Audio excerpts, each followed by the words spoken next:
7:30 de la mañana, estamos de retorno en Altavoz, en Vital 91.1 FM de tu dial, también en Tribu Televisión Canal 20.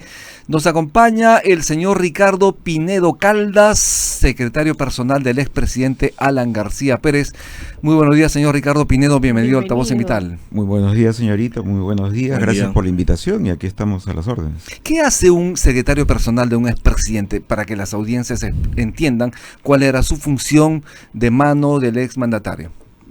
En un partido político como el APRA, 100 años de existencia, el secretario normalmente podemos pensar que se dedica a tareas administrativas.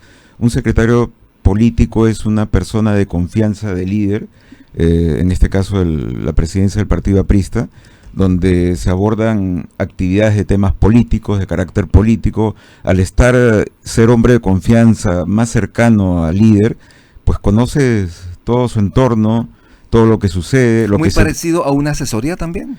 ¿Podría estar en el limbo? Sí, porque a los años, mire, trabajé 25 años con él, y uno llega a conocer tanto al personaje, y también sus virtudes y sus defectos, porque humano era. Por supuesto. Y la labor de un buen secretario político, como lo entendemos nosotros, también es decir, estamos por mal camino. El la trabajo decisión es mala. De un secretario político es 24/7. Sí, 24/7. 24 horas al día. Sí, porque la política no tiene horario. La política, aprendí del presidente García, no tiene horario. No tiene horario ni fecha en el calendario. Así es. He visto desarmar viajes a algunos ministros por cosas urgentes que pasaban en el país. Él decía, Roma, el Coliseo no se va a caer, puede ir usted el otro año. Y cancelaciones de viaje. Política es así, es una obligación, un deber. Lo entendemos así. Así es. Alon. Vayamos con lo que ha sucedido recientemente, ¿no? Un periodista de una radio local señaló, suelto de huesos, que dentro del acuerdo de colaboración eficaz, este acuerdo de impunidad, el expresidente Alan García recibió coimas de Odebrecht a cambio del Metro de Lima. ¿Eso fue lo que dijo? Exactamente lo que dijo.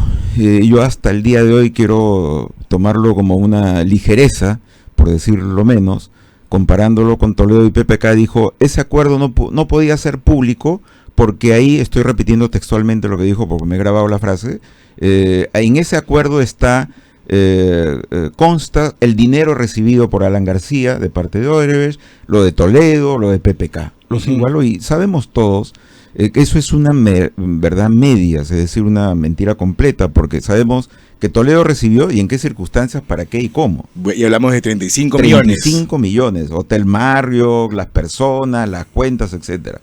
PPK dijo, bueno, PPK era el carrusel, ¿no? Claro. La puerta giratoria, él era primer ministro, su empresita en Chile asesoraba a Odebrecht, aprobaban el proyecto, lo ayudaban a perfilarlo, cobrando, y luego PCM daba la plata a Odebrecht, él decía, es mi banquito. Lo dijo él mismo y le costó la vacancia presidencial. Con el presidente García absolutamente no hay nada de eso. Para empezar, para aclarar las cosas, ningún funcionario brasileño de Odebrecht o de OAS o de quien sea, los cientos que han sido interrogados por Domingo Pérez, por Vela y replicados por Gustavo Gorriti, ni uno solo, en cientos de audiencias y de diligencias, sostuvieron que le habían dado un sol, un dólar, un testaferro, una gratitud al presidente García por tal coima, por tal obra. Lo hubiera habido, lo hubieran dicho y lo hubieran sustentado. Lo que dice el acuerdo de colaboración eficaz, dice simplemente lo siguiente, y nos demuestra la poca calidad de información que recibía Fiscalía y que se sentía jocosa y alegre y satisfecha por recibir. Dice, le hemos pagado al señor García $100,000, pero dice, por una conferencia. No he traído los 2 tomos porque es voluminoso, ¿no? Él le ha pagado $100,000. Lo que pasa es que nosotros hemos sacado el dinero de aquí porque FIESP no quería pagar, etcétera. Nosotros, quien le habla a Aarón, coordinó las 35 conferencias que el expresidente, ya como expresidente, estamos hablando del 2011 en adelante, esta conferencia fue en 2012, las coordiné yo directamente. Tengo todos mis archivos con cada uno de los gremios empresariales de Ecuador, de Colombia, de España, de Chile, de México, que invitaron al presidente Alan García. ¿Y ese es el monto que generalmente cobraba, $100,000 aproximadamente? No, le mentiría. Normalmente hablé con agencias antes de empezar este trabajo porque Ujú. nosotros nos íbamos al Instituto de Gobierno después de Palacio de Gobierno, a reincorporarnos ahí porque ya trabajábamos ahí antes. Pero comenzó a llover una cantidad de conferencias que muchos periodistas y adversarios se jalaban los pelos y decían, pero ¿cómo es posible que haya tanta conferencia? Y les puedo decir, el secreto era lo siguiente, yo también llegaba una invitación, llegaba otra, otro pedido y me decían, ustedes pongan la cifra. Le pregunté al de la Cámara de Infraestructura de México, le digo, oye, dime una cosa, ¿por qué lo invitas a Alan García? Porque uno, me dijo, ha hecho un gobierno exitoso. Dos, porque ha sido el ejemplo de toda América Latina de crecimiento, pero sobre todo, ha entrado Ollanthumala, que antes vestía el polo rojo y tenía la boina roja, y daba alabanzas a Chávez. ¿Qué hacemos? ¿Seguimos invirtiendo en Perú o nos retiramos? Entonces, era una pregunta totalmente lícita la que se hacían los gremios. Otros eran porque nosotros, la Cámara de Confección de Textiles de Colombia, me decían, Ricardo, porque ustedes ya han firmado un TLC. Colombia está a punto de firmar y creemos que nos vamos a ir a la quiebra, queremos saber, etcétera. Y además, Aarón, porque nadie puede sostener que Alan García no era una persona sumamente informada para disertar y conquistar, digamos, un auditorio de 200, 300 personas. Las agencias nos decían que el presidente García debía cobrar 150, 200 mil. Claro. Es el mundo de las conferencias. Solamente para ilustración, hablé con varias agencias que se dedican a promover speaker, que le llaman en el mundo. Me dice, es así, Brasil, 300, 350 mil dólares. Yo creo que el criterio es geopolítico. De ahí sigue México, 250, 280. Ya de ahí América del Sur, Chile, ¿no? Colombia, Perú. Pero me decía, ustedes acaban de salir, hay una excelente gestión, no deben bajar de 150. Le dije, presidente, es 150 el precio que nos sugieren. Y me dijo, pues eso es demasiado para 20 minutos, porque te dan 20 minutos, son reuniones de agendas de 5 o 6 horas, donde no eres el único conferencista, son varios. Y me dijo, no, averiguamos lo del impuesto y nuestro precio promedio era 70 mil dólares. Y rechazábamos todo lo que en el mundo de las conferencias dan, que dan 2 pasajes en primera, un paseo por la ciudad, un tour, si era en Key West, en Cayo Hueso, era velero, ¿no? Carro blindado, guardaespaldas por la calidad de presidente, y todo eso lo rechazábamos. Y yo tenía una orden del presidente, póngame el avión más tarde y póngame el avión más cercano para regresar. Rechazó todas las invitaciones, todos los chiches de escolta, carro blindado, e iba solo. ¿Y cuál es la hipótesis de la fiscalía? Que por estos 100 mil dólares Alan le entregó el metro de Lima a Odebrecht. Claro, hay una... ¿Tan barato? Hay una, en el caso del presidente García, entre las declaraciones en Brasil y lo que sucedía en el Perú, hay una escala, ¿no? Que se llama IDL y asociados. En que los brasileños decían, esta escala modificaba, arreglaba. Los brasileños primero, en las audiencias, jamás hablaron de la conferencia. Acordaron dar los documentos donde ellos pagaban al presidente García. No dijeron, esto es ilícito, esto es a favor de una coima. Fue aquí el famoso fiscal, ahora José Domingo Pérez, que habló de la coima diferida. Claro. Es una nueva figura, ¿no? O sea, arreglé una coima contigo por 100 mil dólares, menos 30 mil de impuestos, vas a recibir 70 mil. O sea, Nava recibió 3 millones de dólares. Cuba, 8 millones de dólares. Y el presidente 70 mil dólares, ¿no? ¿Qué le parece? O Toledo 35 millones de dólares. ¿No? O Toledo 35 millones de dólares. Entonces, eran elucubraciones que hacía el fiscal diciendo que era una coima diferida. Jamás Barata u otro funcionario brasileño dijo, sí, yo el año 2010 le dije, tú me das el tren y yo te doy una conferencia de 100 mil dólares. Jamás, nunca hubo referencia alguna. Fue un trabajo, yo coordiné, como le repito, esa conferencia, inclusive hay un motivo. Barata nos dijo, al presidente, a mí, en una reunión en el instituto, nosotros tenemos un problema ahorita muy álgido, por eso fue un poco contra la carrera. Yo era el encargado de hacer los contratos y todo. Entonces, y fue todo bancarizado, ¿no? Todo totalmente bancarizado. Nos dijo, pues se pagó impuestos, como se señala. ¿Perdón? Se pagó impuestos. Se pagó impuestos a la SUNAT, si no ya nos hubieran denunciado y lo hubieran metido preso a García por evadir impuestos. También, ¿no? Claro, obviamente. Por decirle, Aarón, yo he presentado toda la documentación que yo tenía y tengo. Desde el primer correo donde Barata me dice, Ricardo, ¿cómo estás? Quiero una audiencia con el presidente para ver la posibilidad de una conferencia, hasta, Jorge, ha pasado 1 mes y medio y no nos pagan la conferencia, por favor, esto ya tengo que pagar impuestos, tengo que declararlo. Entonces, nadie absolutamente aseguró que esto había tenido un viso de ilegalidad. Ellos tenían un problema en ese momento político. Dilma Roosevelt, la presidenta, quería aplicar una ley de doble tributación. Entonces le dijeron, presidente, sabemos que tú estás en contra de la doble tributación porque no incentiva la inversión. Queremos que vayas y dentro de tu conferencia refiérete a esta posición que tú tienes. Hubo una conferencia de prensa sobre eso, tengo los recortes. La conferencia fue exactamente para la Federación de Industrias del Estado de Sao Paulo, que es como la Confie peruana, una cosa así, ¿no? Claro, es una federación totalmente inmensa, tiene un edificio 3 veces más lujoso que Petroperú. Y vino, ¿por qué vino barata? Porque en ese momento, estamos hablando de abril del 2012, Odebrecht era vicepresidente de esa federación. Ellos no vinieron en calidad de Odebrecht. Odebrecht era vicepresidente como representante de FIESP y nos dijeron, ¿va a ser en la oficina, en el local de FIESP? Fue. Me dieron a mí los correos, tú coordina, me dijo Barata, para no hacer teléfono malogrado con la misma gente de FIESP. Tengo mis correos y lo tiene Fiscalía con cada persona donde me preguntaban desde que si era alérgico a tal comida, si quería saludar al expresidente tal, si quería 1 o 2 conferencias de prensa, si quería conocer en helicóptero a la ciudad de Sao Paulo.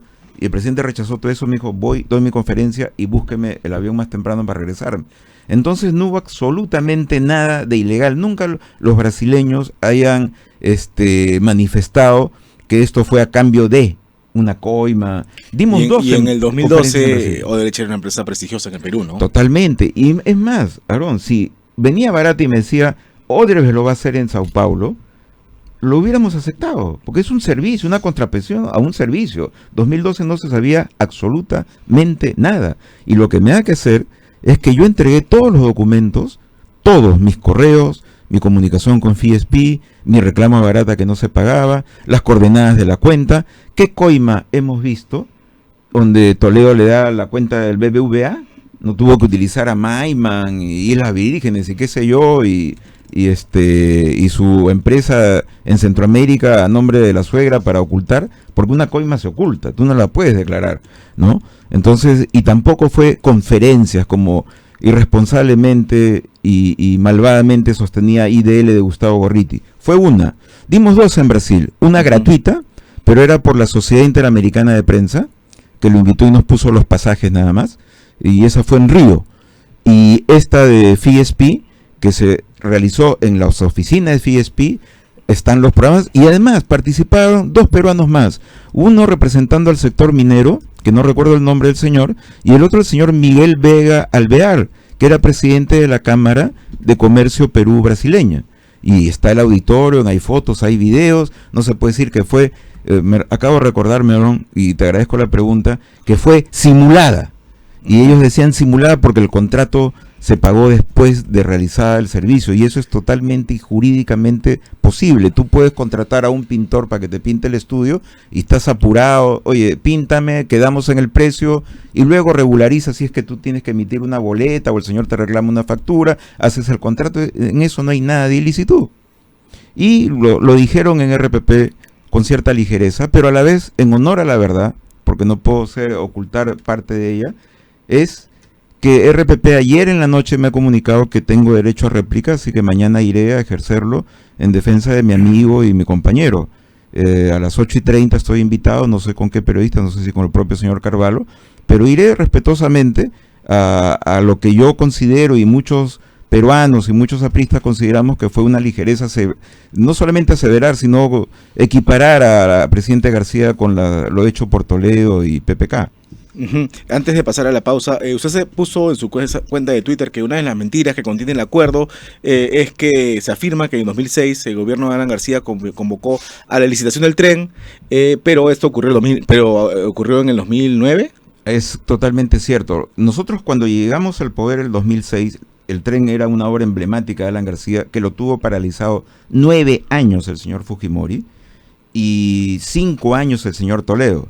Y no sabían qué hacer con el tren, ya estaban los pilares hechos por toda la avenida Aviación, ustedes recordarán. ¿Cuántos años teníamos eso, no? Y hemos podido, hoy día ese tren beneficia a millones de limeños diariamente en ir y venir. Y además cuesta $1.50 por tramo. Es así, imagínate. en el tránsito que tenemos. Sí. ¿Y qué hizo Toledo? En un acto de cobardía, lo tenía el Poder Ejecutivo, el proyecto, él podía relanzarlo a través de Proinversión, se lo pasó al municipio de Lima.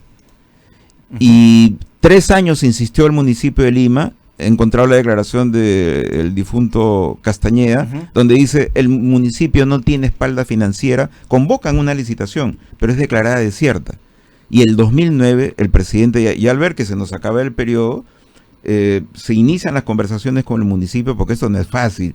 Atribuyeron a un vuelo a Cusco de Alan García con Barata, donde se cambió esto, y no conocen de administración pública. Se comenzó a hacer una serie de papeles con el municipio, el ministerio, para que el municipio pase al Poder Ejecutivo la obra, y así la pudimos concluir. Importante. Señor Ricardo Pinedo, muchísimas gracias por estar en Altavoz en Vital. Antes de irnos, siempre es necesario sus reflexiones finales respecto al caso del que hemos abordado el día de hoy, precisamente esta impertinencia de vincular al expresidente Alan García Pérez en este caso de hoy de que estamos hablando. Con esto nos vamos. Muchas gracias a ustedes por la invitación y la posibilidad que me dan de dirigirnos a las personas que nos ven.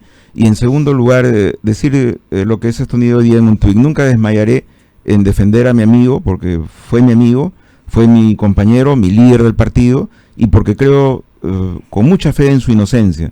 Nunca hubo ningún elemento, ninguna prueba, y sí mucha desesperación por meterlos al saco de los expresidentes corruptos. Gracias a ustedes por la invitación. Ahora nunca recibió ninguna coima de ninguna Jamás. empresa. Nadie ha dicho yo le he dado, yo le di, él me pidió por tal obra.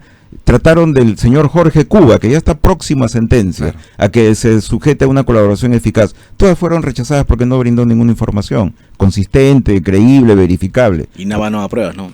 Nava, según su abogado, el año pasado ha sostenido que él no va a ser colaborador eficaz y que él no ha incriminado al presidente Alan García. Y lo de Atala, bueno, ya sabemos que siempre él le echó la culpa ya fallecido y no ha demostrado absolutamente nada lo que él dice. Y ese dinero del que recibió Atala no se tiene el origen, no se sabe quién lo dio. Nava dice, Barata nunca fue a mi casa de playa, y Barata dice, él me invitó a la casa de playa y me chantajeó con 3 millones para que yo calle lo de Toledo. Y qué raro que la fiscalía no se preocupó, porque usted tiene que investigar el origen del dinero en primer lugar. Nunca se supo de dónde cayó del cielo. Correcto. Bien, muchísimas gracias. Estuvimos gracias con Ricardo Pinedo Caldas, secretario político personal del expresidente Alan García Pérez. Vamos a hacer una pausa y regresamos en Altavoz en Vital y en Tribu Televisión. Ya volvemos.